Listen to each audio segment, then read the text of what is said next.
What is up, everybody? Welcome to Figure Friday Preview in its new format.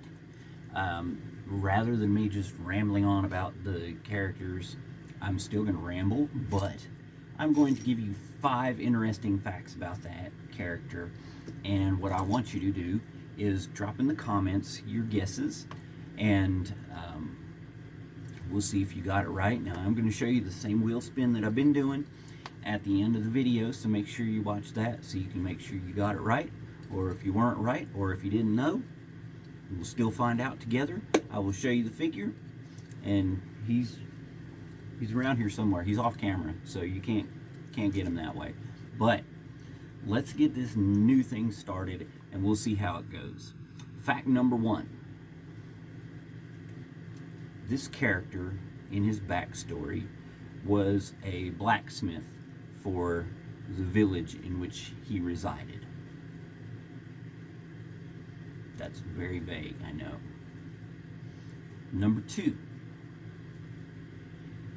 This blacksmith was infused with mystical armor and a mystical trident, and the mystical armor had some very, very specific properties that lended to this, the renaming of this particular blacksmith. He was banished from his home village, his village, after trying to steal some sacred scrolls from the high priests. Who would do something like that? After his banishment, a particular leader of an evil group, I'm not going to say who it was because that might give it away. This particular leader recognized the natural talents and abilities of this blacksmith with this enchanted mystical armor, and recruited this blacksmith to become his armorer, and he created weapons for this group of baddies, including some pretty wicked claws. There's a small little hint. It's getting good.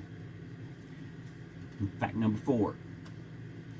Original debut of this character was in 1985 as an action figure, and was debuted into the television series.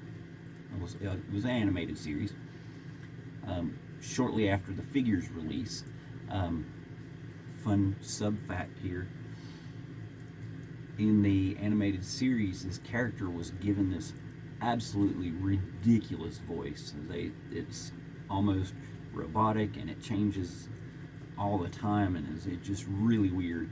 And it's assumed that they did this in order to make the character less scary based off of his looks.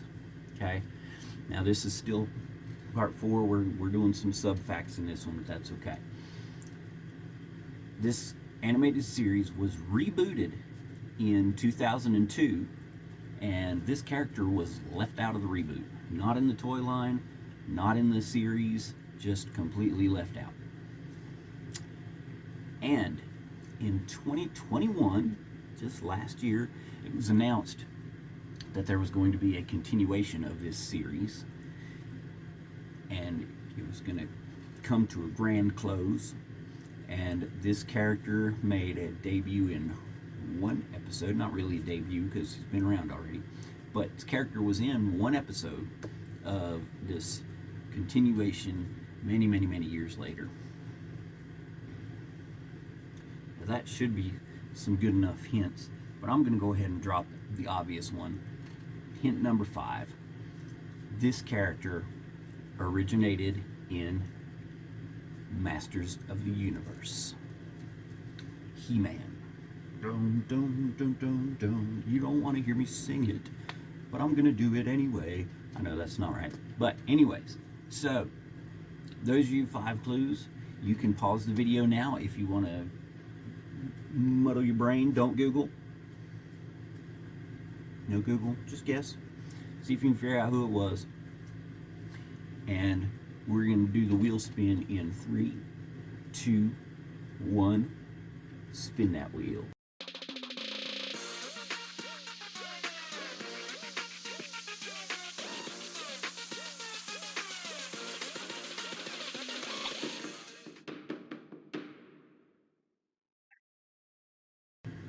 Did you get it right? I hope you enjoyed this format. We have this week for Figure Friday, Spikor from He-Man and the Masters of the Universe. You can see why they probably wanted to give him a different voice in the original cartoon. This is the Revelations figure, about 7 inches tall. This is from the continuation that Kevin Smith did last year. Spikor was in one episode. Yeah, originally a blacksmith fused with enchanted armor. That was a big mystery when he first came out. It's like, is that his skin or is that armor? And they eventually came out with a backstory for him. They elaborated on his backstories, and oh, he was a blacksmith and tried to steal, and he fused with the enchanted armor and the trident, and became an armorer for Skeletor. And yeah, really cool, great figure, lots of fun, lots of detail, good articulation. I love the articulation on these newer figures. Gives me a chance to explore a little bit more in my pictures. But yeah, we will see what Spikor has to do, and as always, I'm sure you're going to interact with Deadpool. Don't be sad, it's okay.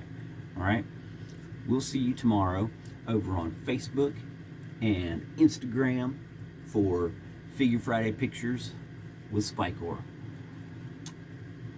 Love y'all.